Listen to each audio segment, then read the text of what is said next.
अभिनेता अरिंदम और मनोज मिश्र कलिले पशिले अनुभव महांती वीडियो पोस्ट करी कहले ऑलीवुड को कोरोना भाग भाग बढ़ुची ऑलीवुड कली।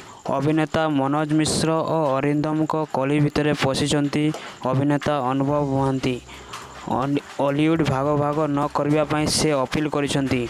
मनोज मिश्र विरोध में अरिंदम जो अभियोग आनी से कथा को दोहराई अनुभव। अरिंदम और अनुभव अभिनीत राम फिल्म को मनोज मिश्र संबलपुरी रे रिलीज कराई दे नथिबारु अभियोग करिसेंती।